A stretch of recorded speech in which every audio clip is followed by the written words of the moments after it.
Quero pedir para você abrir sua Bíblia lá no Evangelho de Marcos, capítulo 4. Marcos,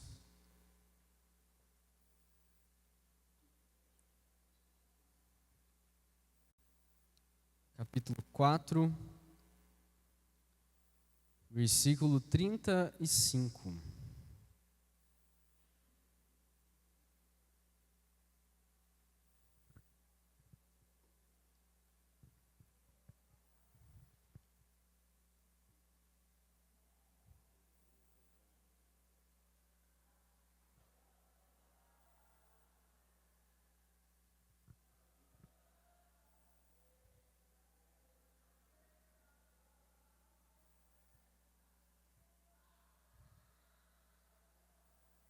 Se algum diácono puder ir lá atrás, por favor.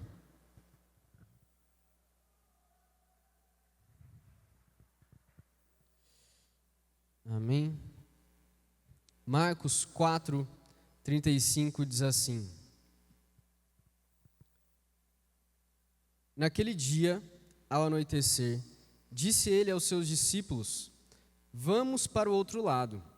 Deixando a multidão, eles o levaram no barco. Assim como estava, outros barcos também o acompanhavam. Levantou-se um forte vendaval, e as ondas se lançavam sobre o barco, de forma que este ia se enchendo de água. Jesus estava na popa, dormindo com a cabeça sobre um travesseiro. Os discípulos o acordaram e clamaram: Mestre, não te importas que morramos? Ele se levantou, repreendeu o vento e disse ao mar: Aquieta-se. Acalme-se. O vento se aquietou e fez-se completa bonança. Então perguntou aos seus discípulos: Por que vocês estão com tanto medo? Ainda não têm fé? Eles estavam apavorados e perguntavam uns aos outros: Quem é este que até o vento e o mar lhe obedecem? Amém?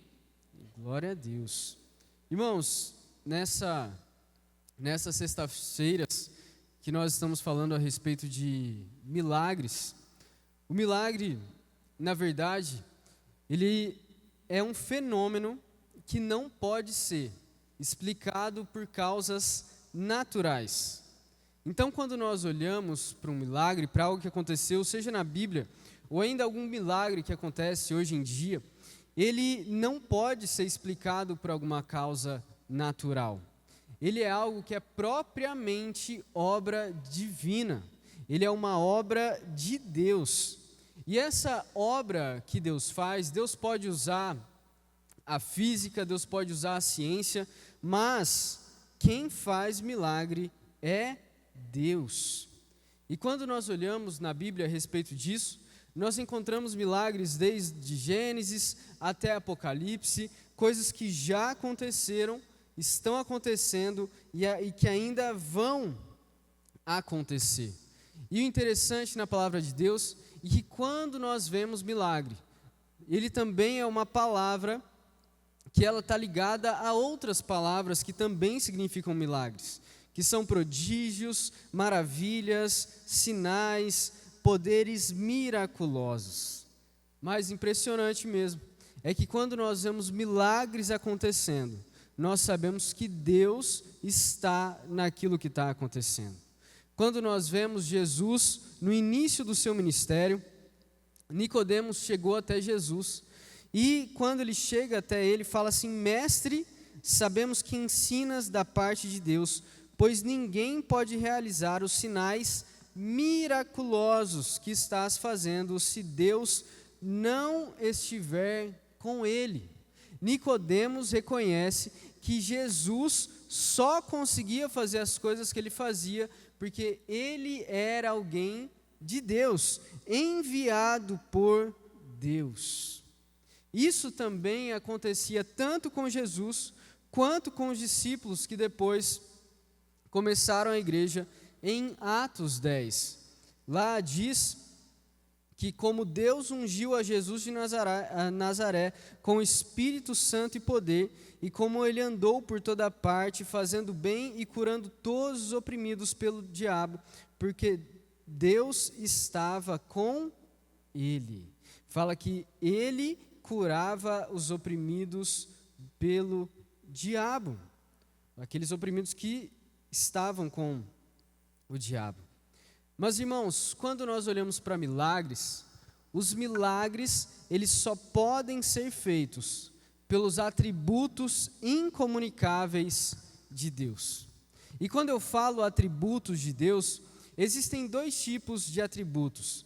Eles são qualidades ou características atribuídas a Deus. O primeiro são os comunicáveis. São coisas que Deus comunica a nós, seres humanos, e que nós podemos provar do caráter de Deus, que é o amor, é a bondade, é a misericórdia, é a paciência, sabedoria, justiça. Ainda que você tenha muita paciência ou pouca paciência, a paciência que você tem é algo de Deus transmitido a você. Mas existem atributos de Deus que não são transmitidos a nós. E esses atributos de Deus tornam Ele Deus e tornam nós completamente diferentes do Senhor. Porque isso afirma a grandeza, afirma o poder e a majestade de Deus, de coisas que somente Deus pode fazer. E quando nós olhamos para esses atributos que revelam a natureza de Deus, são eles a onisciência, onipotência, onipresença, imutabilidade e eternidade. E quando nós vamos ver na Bíblia a respeito de milagres, os milagres, eles revelam Deus e eles revelam também alguém que é enviado por Deus. Quando nós olhamos a história de Moisés, quando ele vai falar com o Faraó, Faraó chama alguns feiticeiros e sábios para chegar ali diante de Moisés. Deus já tinha falado para Moisés o que ele devia fazer. E quando eles chegam diante de Moisés e Arão, Arão pega a vara que ele estava e ele joga diante dos sábios, e essa vara se transforma em uma serpente. E quando acontece essa transformação, acaba que os feiticeiros, eles também, por conta de ciências ocultas, cada um deles vai jogar uma vara no chão, e essa vara se transforma também em serpente.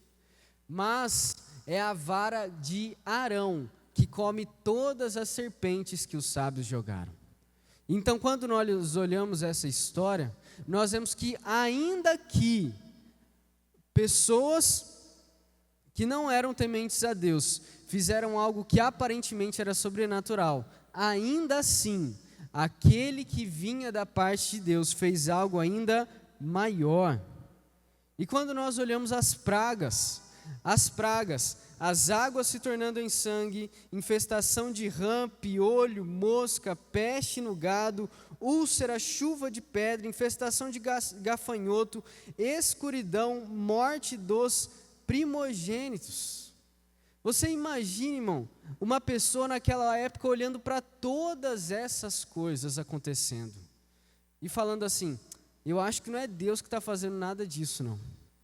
Como é possível contestar Deus nessa situação em que Ele move a natureza por completo?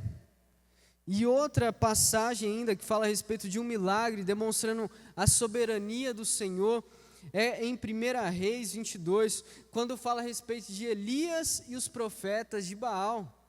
Eles se desafiaram, e quando os profetas de Baal tentaram ali invocar os seus deuses, tentavam ali se cortar, fazer várias coisas, Elias olhava para aquilo e falava: gente, eu acho que vocês estão falando muito baixo, vocês precisam gritar mais alto, porque se vocês estão adorando um Deus, esse Deus pode estar dormindo, esse Deus pode estar meditando. Mas, irmãos, quando Elias apresentou o seu sacrifício diante de Deus, e diante desses profetas de Baal, o fogo do Senhor caiu do céu e queimou completamente o holocausto, a lenha, as pedras e o chão, e secou totalmente a a água. Agora, meu irmão, você imagina um profeta de Baal olhando isso acontecer. Como ele pode olhar e falar, não foi Deus que fez isso? Como ele pode olhar diante disso que Elias fez e pensar como que não foi Deus que fez descer fogo do céu? E quando nós olhamos essa passagem de Jesus, ela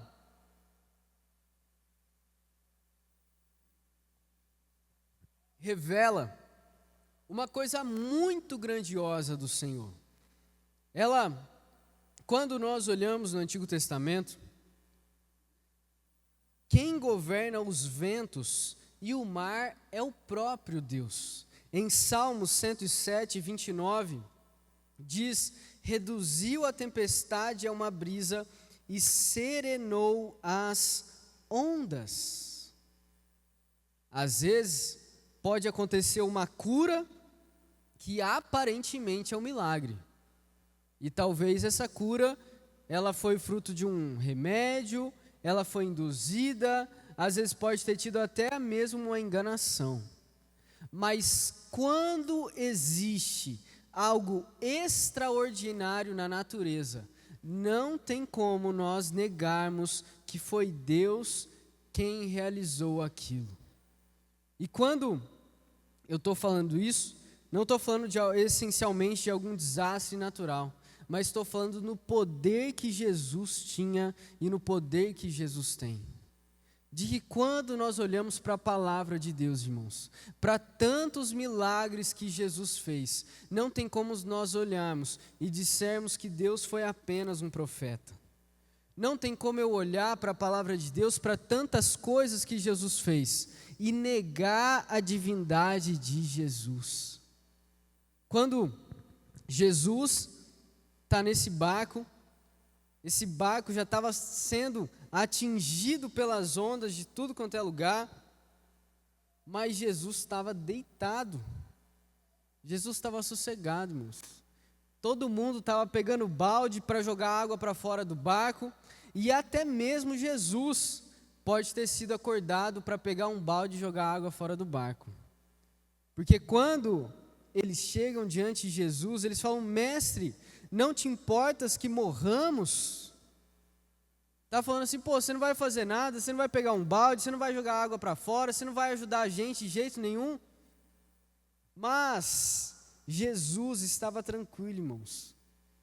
Em Salmos 4:8 diz: em paz me deito e logo adormeço, pois só tu, Senhor, me fazes viver em segurança. A única paz que excede todo entendimento é do nosso Senhor e Salvador Jesus Cristo. Quando nós olhamos Provérbios 19:23, fala que o temor do Senhor conduz à vida. Quem o teme pode descansar em paz, livre de problemas. Talvez você escuta isso e você fala: pô, eu estou cheio de problema. Será que eu realmente sou do Senhor? Mas, amado, no Senhor você pode descansar. Descansar não é que você não vai agir, não vai orar, mas é que você pode crer no Deus que você serve. É que você não luta só com as suas próprias forças, tentando correr aqui, correr lá, mas é que você sabe que você dobrando o seu joelho no chão, Deus está agindo. É que as batalhas que você luta na sua vida, os problemas que você enfrenta, você não está sozinho. E não é para você crer que você está sozinho, mas é para você dobrar o seu joelho no chão e buscar o Senhor Jesus. Quando eles chegarem em Jesus, provavelmente Jesus era o único que estava dormindo. E quando eles chegam nele, talvez eles estavam pensando: ou a gente chama ele para ajudar, ou a gente morre, ou vai acontecer as duas coisas. E quando Jesus, ele manda o mar ficar quieto, ele não pergunta para o mar se ele pode ficar quieto, ele fala: aquieta-se, acalma-se, e o vento se aquietou. O vento não pergunta, o vento não continua, o vento para na ordem de Jesus. E quando ele olha para os discípulos, ele ainda pergunta para eles: por que vocês têm tanto medo? Por que vocês ainda não têm fé? E é quando nós olhamos essa passagem, a gente acha que os discípulos já tinham uma percepção completa de quem Jesus era. Mas se eles tivessem uma percepção completa de quem Jesus era, irmãos, será que eles iriam falar: quem é este que até o vento e o mar lhe obedecem? Aqui, os discípulos ainda estavam conhecendo Jesus e exatamente quem ele era. E Jesus, ele chama a atenção deles. Por que vocês estão com medo? Será que vocês ainda não têm fé? E sabe, irmãos, quando nós olhamos para essa passagem, existem certas situações da nossa vida que podem ser consequências do nosso pecado. Mas existem certas situações da nossa vida que muitas das vezes é o Senhor que está provendo essa situação e que dela Deus trará algo muito melhor. Quando nós olhamos essa passagem acontecendo, Jesus ele manda o mar ficar quieto. Mas quando nós olhamos no fim de Atos, lá no capítulo 27, Paulo ele estava indo para Roma e ele estava num barco. E um anjo do Senhor no dia anterior tinha avisado Paulo que um naufrágio ia acontecer, mas que todos aqueles que estavam no barco, ninguém ia morrer. E quando Paulo está no barco e começa a acontecer do barco naufragar, todos ficam com medo. E Paulo fala para cada um deles que eles não vão morrer. E desse naufrágio, eles vão parar numa ilha. E nessa ilha de Malta, Paulo conhece o cara mais importante da ilha, chamado Públio. E quando ele está diante de Públio, ele fica sabendo que o pai de Públio está doente. E aí Paulo, um servo de quem, irmãos? De Jesus. Paulo, ele era alguém que estava indo em nome de quem? Daquele que manda até o vento se acalmar, daquele que ressuscita, daquele que ressuscitou. E quando Paulo chega diante do pai de Públio, Paulo ora e Deus cura o pai de Públio. Quando outros doentes ficam sabendo disso, eles vêm diante de Paulo. E o que acontece, irmãos? Paulo ora e esses doentes são curados. Deus tinha um propósito no naufrágio de Paulo. E quando nós olhamos Marcos capítulo 5, nós vemos a respeito de um endemoniado. Esse endemoniado que ele vivia no meio dos sepulcros, que ninguém conseguia segurar ele, e quando conseguia acorrentar ele, ele arrebentava as correntes. Era um cara que todo mundo que via ele ficava com medo. Mas quando Jesus teve encontro com ele, esse cara nunca mais foi o mesmo. Jesus, com uma ordem, expulsa todos os demônios. Com uma ordem, Jesus expulsa uma legião, 6.000 demônios da vida desse cara. Jesus não pergunta, Jesus simplesmente ordena e as coisas acontecem. Quando nós olhamos a partir do versículo 21, nós vemos sobre a famosa passagem da mulher do fluxo de sangue. Quando Jairo chega diante de Jesus para ele curar a filha dele, Jesus está na multidão, indo sentido à casa de Jairo, mas de repente, uma mulher encosta no manto de Jesus. E só de encostar no manto de Jesus, ela é curada instantaneamente.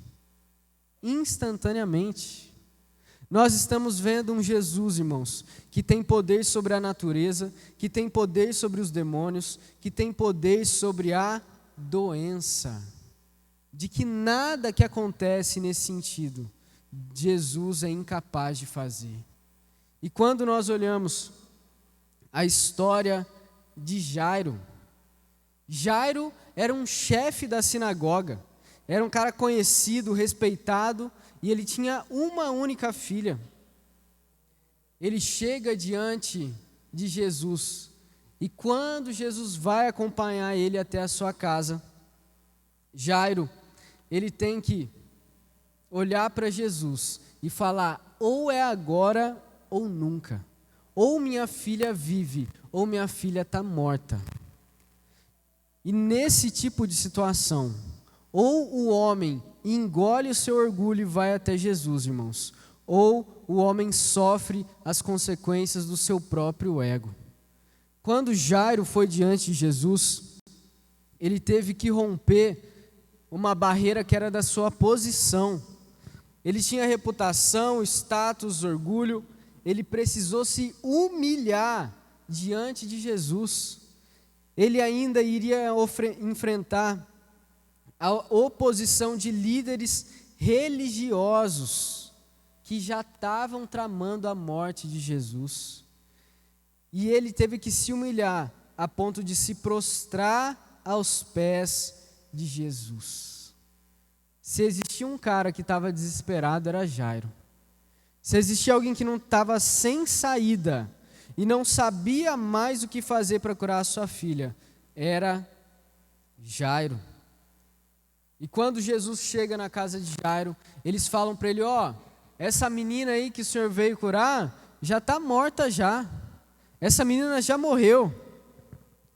Mas Jesus, irmãos, ele cura, ele ressuscita essa menina e ela recebe vida novamente. Quando nós olhamos Lucas 20, 38, fala: ele não é Deus de mortos, mas de vivos, pois para ele todos vivem.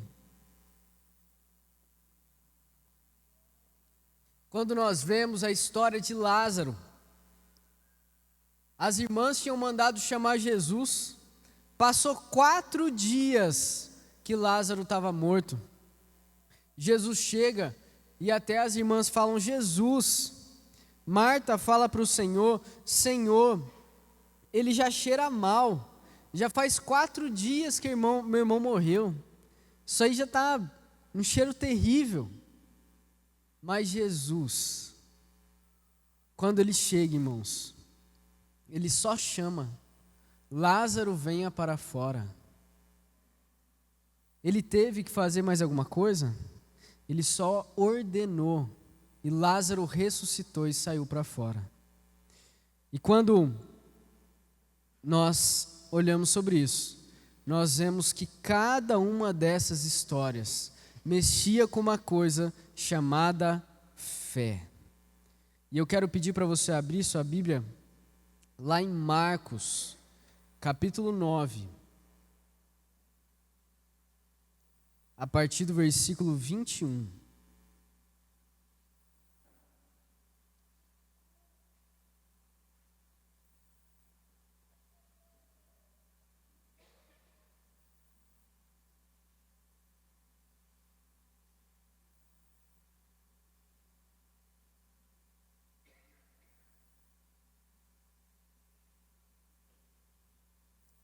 Marcos 9, 21.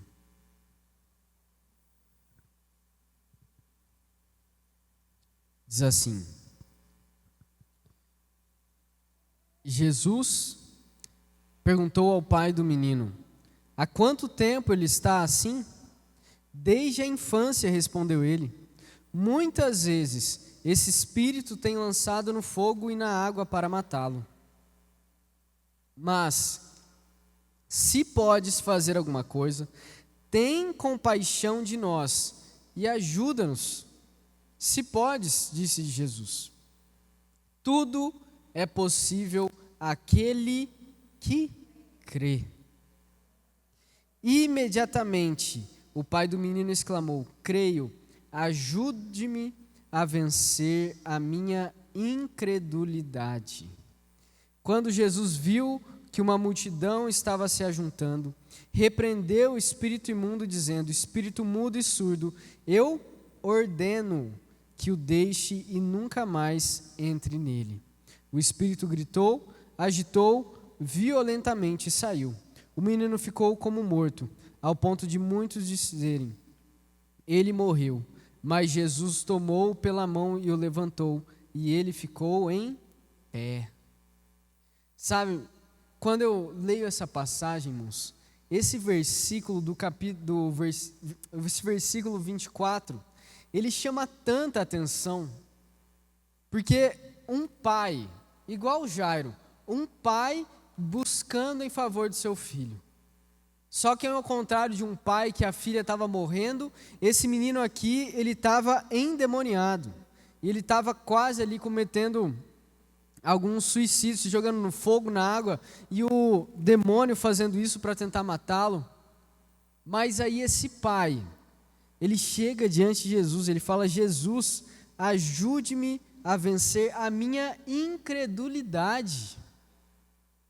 Só que é interessante de que em todos esses episódios que nós vemos, irmãos, quem chega diante de Jesus tem um mínimo de fé. Quem chega diante de Jesus tem a mínima esperança de que Deus pode fazer alguma coisa. Mas quando nós olhamos nesse versículo, a gente vê uma coisa nova. Alguém admitindo que não crê. Alguém falando para Jesus: Jesus, me ajuda a crer em Ti, me ajuda a ter fé no Senhor, me ajuda a acreditar que o Senhor realmente pode fazer essas coisas. Só que, quando nós olhamos para isso, irmãos, o milagre que acontece, ele pode ser uma coisa maravilhosa, mas ele não acontece por si só. E nós não confiamos em milagres. Nós cremos em uma pessoa, nós cremos em alguém. Quando esse pai chega diante de Jesus, Jesus começa a falar com ele, Jesus ainda chama os discípulos de geração incrédula. Só que quando Jesus chega diante desse pai, ele pergunta para ele: há quanto tempo ele está assim? Meu irmão, será que Jesus precisava saber há quanto tempo esse menino estava desse jeito? Seja que Jesus não sabia quanto tempo esse menino estava assim? Mas, irmãos, a gente tem que entender uma coisa: a fé em Deus, desde Gênesis, ela é algo relacional. A fé, ela se baseia numa relação entre o homem e Deus. E essa relação entre homem e Deus, ela é construída através da fé. E ela cresce através da fé. Assim como você tem um amigo há muito tempo que você conhece, cada vez você conhece mais, quanto mais tempo você é casado, mais você vai conhecendo a pessoa. Assim é o nosso relacionamento com Deus. Quanto mais o tempo passa e nós crescemos em relação com o Senhor, mais nós o conhecemos. Guarda isso no teu coração. Deus não é para ser buscado simplesmente quando nós estamos desesperados. A fé com Deus, ela é baseada em uma relação. E uma relação que precisa durar e acontecer sempre. Quando Jesus fala com esse homem, irmãos, Jesus não quer saber na verdade desde quando esse menino estava assim. Jesus estava querendo criar com esse rapaz uma relação. Ele estava querendo conhecer esse rapaz. Ele queria que quando esse rapaz olhasse para ele não visse um curandeiro. Quando você vai no curandeiro, você quer o quê? Você chega lá: eu quero que cure isso. Pronto, acabou. Eu faço isso e ele é curado e pronto, tchau. Mas era isso que Jesus queria, irmãos? Jesus queria que os outros vissem ele como um curandeiro? Ou Jesus queria que visse ele como o Deus que se relaciona com o homem? Quando ele fala com esse rapaz, ele está querendo criar intimidade com ele, proximidade com esse homem. E nós precisamos entender isso, irmãos, de que Deus, Ele quer estar perto de você para você se relacionar com Ele, para você ter intimidade com o Senhor. E quando nós vemos isso, esse pai, ele chega desesperado diante de Jesus. E ele fala para Jesus se pode fazer alguma coisa. Tenho compaixão. Compaixão. Esse cara, sem saber, tocou numa das coisas mais maravilhosas de Jesus, que é a compaixão de Jesus. Se existe uma coisa, irmãos, que Jesus tem é compaixão. A compaixão por cada um de nós, pecadores. A compaixão de Jesus deixar a sua glória e vir aqui encarnar como um homem e sofrer para nos salvar. A compaixão de Jesus em olhar para um menino endemoniado, olhar para um pai que acha que não tem fé e falar: se podes, tudo é possível àquele que crê. E é engraçado que Jesus fala: tudo é possível àquele que crê. E o que o cara fala? Eu não creio. Eu não tenho fé. Me ajuda a vencer porque eu sou incrédulo. Mas, irmãos, vencer demônios para Jesus é muito fácil. A fé é um assunto muito mais complicado. Quando nós olhamos a descrença humana e o que Jesus vai ordenar para o Pai, é a mesma coisa que ele fez da mulher do fluxo de sangue e também com Jairo. Sabe, irmãos, a fé é a ponte entre a fragilidade humana e a suficiência de Deus. A fé é por meio dela que nós podemos acessar o poder de Deus. E quando nós chegamos diante de Jesus e falamos: Jesus, eu não tenho fé. A fé, irmãos, a verdadeira fé, ela sempre está consciente de quão pequena e inadequada ela é. A nossa fé, a gente nunca pode chegar diante de Jesus e falar: Jesus, a minha fé é gigante, eu creio demais. Eu sei que a minha fé pode acontecer muita coisa. Mas quem pode fazer as coisas, irmãos? A sua fé ou Jesus? De quem o poder é grande? Da sua fé ou do Senhor Jesus? Quem é o Todo-Poderoso? É a sua fé ou o Senhor Jesus? A nossa fé sempre será, irmãos, pequena diante do Senhor. E ela não é esse pai, ele não se torna temente a Deus quando ele reúne uma grande quantidade de fé, mas quando ele arrisca tudo aquela pouca fé que ele tem, quando ele se submete à verdadeira suficiência de Jesus. Quando ele pega aquela pouca fé que ele tem, quase nenhuma, e chega diante de Jesus e fala: Jesus, me ajuda a vencer minha incredulidade. Eu coloco a minha fé inteira diante do Senhor. Eu sou difícil de acreditar nas coisas, mas agora eu fui atrás do Senhor para expulsar o demônio do meu filho. E se o Senhor pode fazer, me ajuda a vencer a minha incredulidade.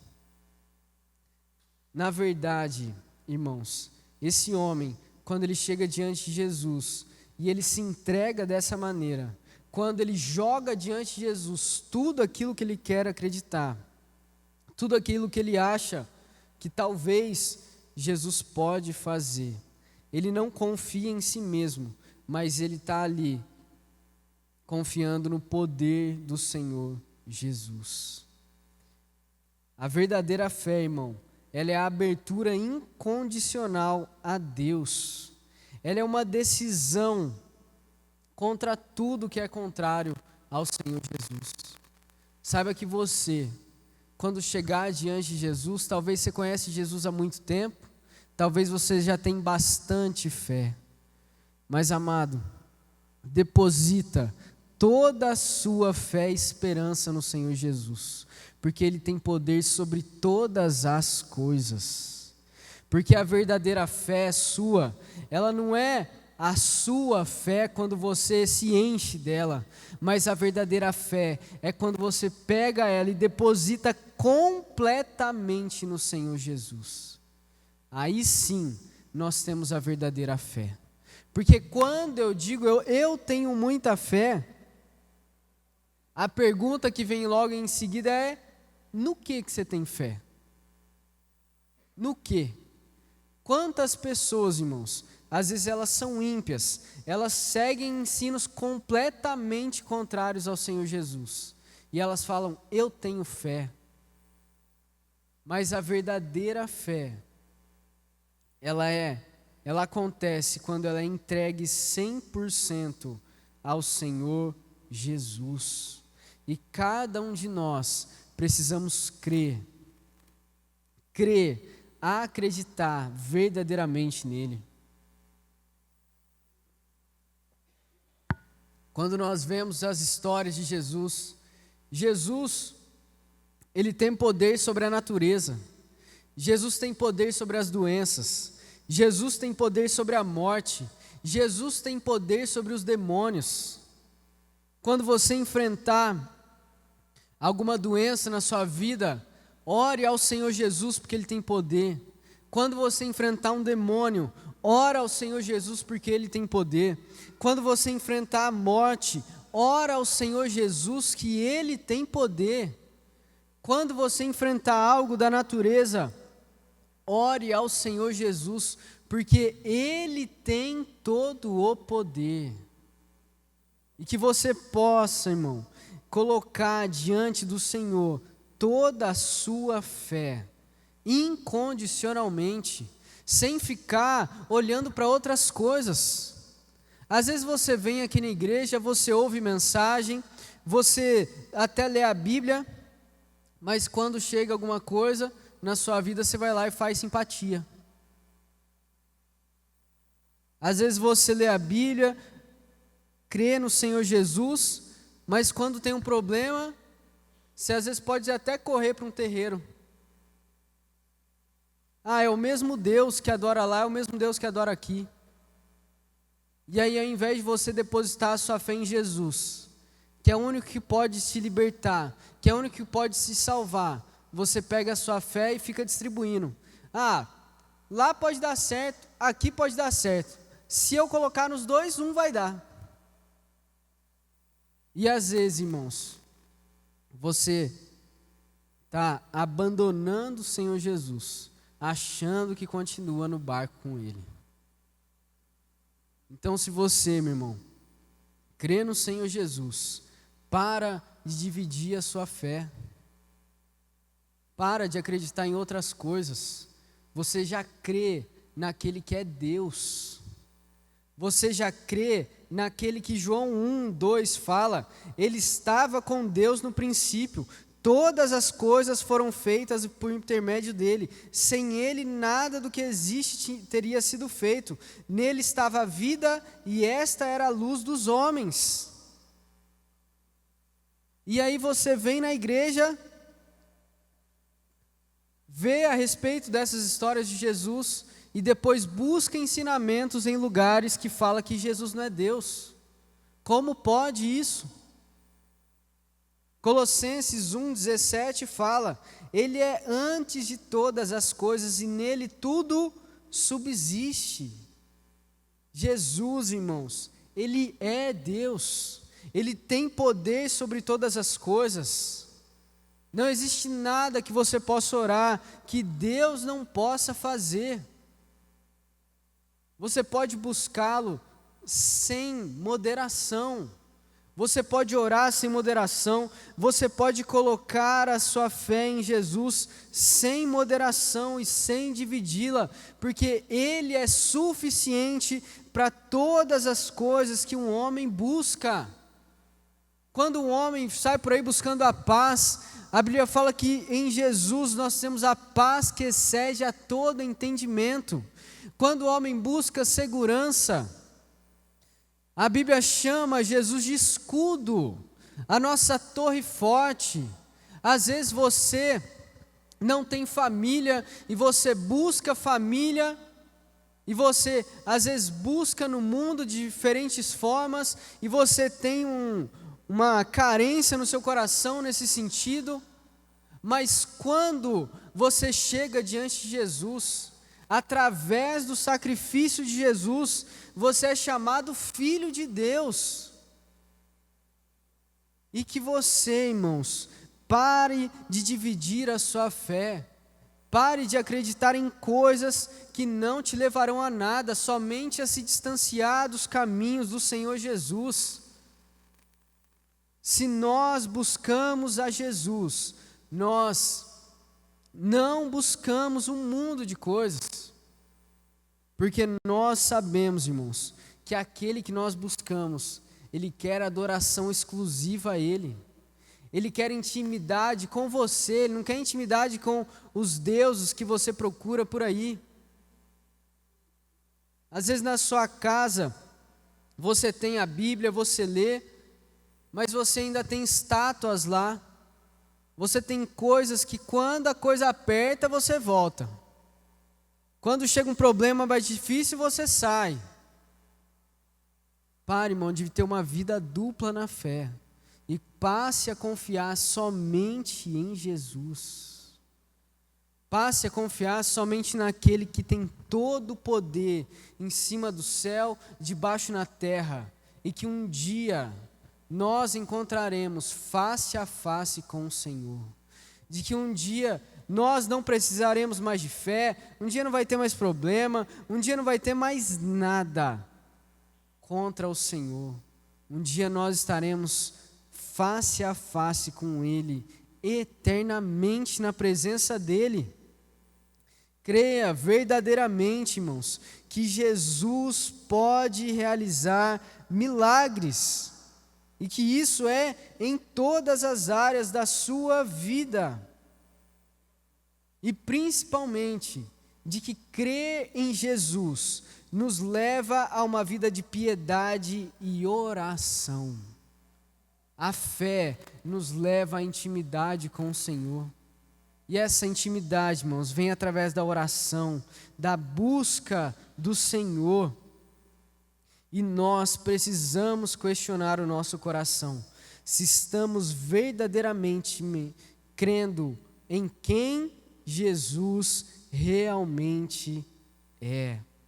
Às vezes você está na igreja, você fala, poxa, eu confio 100% no Senhor, já fui batizado no Espírito Santo, tenho uma longa caminhada com o Senhor, mas quando eu oro parece que um milagre não acontece.